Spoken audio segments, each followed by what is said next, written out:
गणपति गुरु हिमगिरिसुता गोस्वामी गिरिजेश सहित शारदा नर्मदा वाये हृदय प्रदेश बंदो हनुमत लखन संगो रिपु हनु भरत सुजान सिया राम जी को नमनो गाऊँ मानस गान सियावर रामचंद्र पद जय शरणम। रामचरितमानस के प्रेमी सज्जनों, दैनिक मानस गान अयोध्या कांड दुआ क्रमांक 173 से आगे हमारे गुरुदेव वशिष्ठ भरत जी को समझा रहे हैं कि हर प्रकार से नरपति दशरथ जी महाराज बड़े भाग्यवान थे, बहुत ही बड़े भागी थे और वो सोच करने योग्य नहीं हैं। सब प्रकार भूपति बड़ भागी वादि विखाद करियते ही लागी। उनके लिए दुखों व्यक्त करना व्यर्थ है। अरे जिसका जीवन ऐसा रहा हो ज्यों की त्यों धर दीनी चदरिया, वैसे ही का वैसा जैसा मिला था वैसे ही उन्होंने सत्कर्म करते हुए अपना जीवन समर्पित कर दिया राम जी के लिए।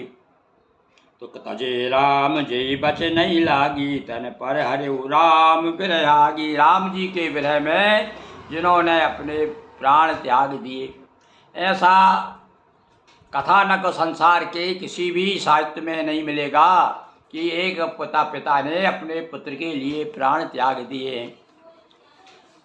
ऐसे हमारे भैया भारतीय वाङ्मय में ऐसे बहुत से प्रसंग है, जैसे कि सुदामा का प्रसंग है।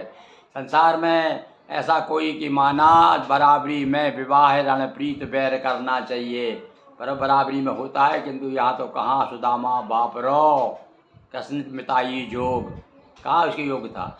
ऐसे ही यहाँ पर एक अलौकिक घटना है। ये लौकिक घटना नहीं है कि एक पिता जो है पुत्र के लिए प्राण त्याग दे, पर यहाँ भैया समानांतर लौकिक और अलौकिक दोनों कथाएं चल रही हैं। लौकिक तो यह है कि पिता ने पुत्र के लिए प्राण त्यागे, और अलौकिक यह है कि दशरथ जैसा भक्त नहीं हुआ जिसके यहाँ पर भगवान स्वयं पुत्र बन करके आए।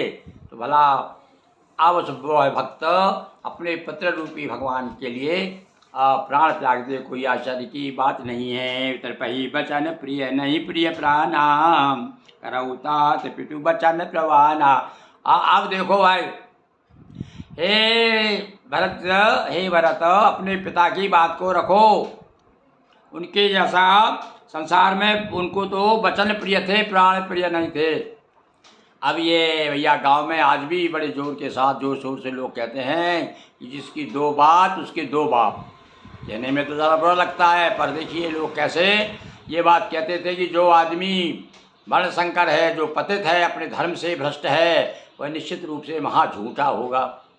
और ये पहचान होती थी पहले आदमी की।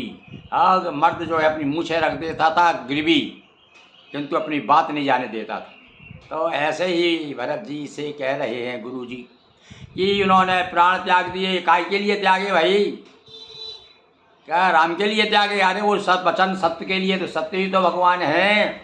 सत्यदेव की पूजा जो हम करते हैं नहीं करते भाई। तो आप बात को किसी कहीं से भी घटा लीजिए।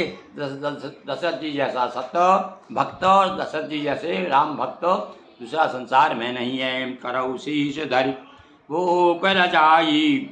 भूप रजाई यानी जो उनकी आज्ञा थी, जो चाहते थे वो, इसलिए उसे आप जो आज्ञा मान करके है तुम्हें कह सब बात, उसमें तुम्हारी हर तरह से भलाई है। परशुराम पितु आज्ञा राखी मारी मातु लोक सब। और उदाहरण भी दे रहा है भाई, ऐसा नहीं है कि माता पिता के तुम अकेले अनोखे ही हो आज्ञा मानने वाला। अरे देखो परशुराम जी ने देखो अपने माता पिता आज्ञा माँ को ही वध कर दिया था। ये जो बता रहा है कि इस प्रकार से यदि ये आपके पिताजी का मरण हो गया पुत्र के लिए तो कोई नई बात नहीं है। अरे पहले तो वैसा ही हुआ है, आज्ञा पिताजी की आज्ञा मानने को आज्ञा को शिरोधार करके उसको सम्मान देते हुए आज्ञा को, और अपनी माँ का वध कर दिया। मारी लो बात लो के सब, और सारा समय में अकेला थोड़ी भाई, तुम ये विश्वास नहीं करोगे, सारा संसार जानता है इस बात को कि परशुराम जी ने क्या किया था। तने जा जा तई जो बने तयु।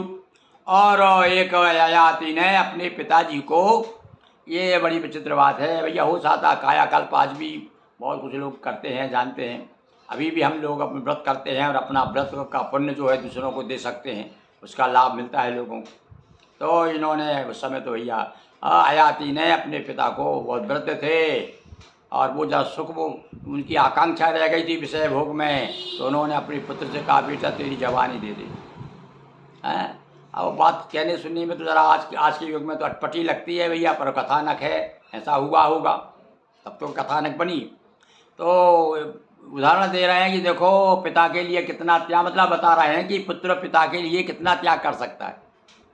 अपना सब कुछ, अब अविवाहावस्था से प्यारी कोई अवस्था होती क्या, पर माँ से प्यारी कोई चीज़ होती है क्या? है, पिता के कहने से माँ का वध कर दिया परशुराम जी ने। तो पितुआज्ञा आगसु नव, और किंतु ये पाप तो किया उन्होंने, पर उनका से देखो कभी कभी गलत काम करने से भी यश मिलता है। अब माँ को मारना कोई अच्छी बात है क्या? पर लोग अपने यश मिला उन्होंने, और यश क्यों मिला कि भैया इतने वो योग्य थे, इतने समर्थ थे कि फिर से जीवित करा लिया उन्होंने, नहीं। और इसी प्रकार से राजा ययाति का जो है उदाहरण दे रहे हैं, अनुचित उचित विचार जो हो पाल है पितु। हाँ, अब वो ये मुख्य बात आ गई, कह रहे उन्होंने कि भाई देखो अपने बड़ों की बात को आंख मूंद कर मानना चाहिए। और आज तो भैया तर्क वाले हो गए बच्चे, कैसा अब तो यही तक कह देते तुमने मुझे पैदा ही क्यों किया है। बड़ा विचित्र विचित्र संसार है साहब। पर देखो आदर्श हमारा, हमको किस प्रकार जीवन में व्यतीत करना चाहिए, ये शिक्षा मिलती है कि पुत्र को अपने माता पिता की बिना ही सोचे विचारे जो माने पितु बहन ते भाजन सुख सजस के। और सुख चाहिए, यश चाहिए, कीर्ति चाहिए, तो निश्चित रूप से माता पिता की आज्ञा आँख मूंद करके मानिए। गुरु माता पिता की बात जो है बिना विचारे करना चाहिए। इधर तो कहा बिना विचारे जो करे सो पाछे पछता है, पर कहीं कहीं ये बात खंडित भी हो जाती है, यहाँ पर नहीं लागू होती वो बात की जो बिना विचारे जो करे। यहाँ विचार की जरूरत ही नहीं है, यहाँ तो पछताना भी नहीं पड़ेगा, बल्कि क्या कहते हैं बस सही हमारे पुत्र हैं, हमारे पति हैं, हमारे पति हैं, हमारे पतिया ने इंद्र के निवास पे स्वर्ग में लेकर रहने को आपको, यदि जो इस प्रकार से अपने जो पितु मात चरण अनुरागी सुन जननी सोई सुध। बार बार तुलसीदास जी ने याद दिलाया है अपनी प्रसंग के माध्यम से, बार बार सिद्धांत जो हमारा भारतीय संस्कृति का जो सिद्धांत है वो बताया है कि भाई किस प्रकार से ये मानव जीवन में, ग्रस्त जीवन में किस प्रकार से आचरण करें। पुत्र का क्या कर्तव्य है, बहू का क्या कर्तव्य है, सास का, सब एक चीज़ बताई है। बधू लड़कनी पर घर आई राखी ताई पलक की नहीं। देखो अब आप बहू के प्रति बताया, और आज के देख लो सासें आते ही टेढ़ी भुएँ करने लगती। तो ये एक एक बात जो है राममानस से, हमें रामचरितमानस से सीखना चाहिए और आने वाली पीढ़ी को सिखाना भी चाहिए। बोलिए सियावर रामचंद्र की जय। हर हर महादेव शंभो।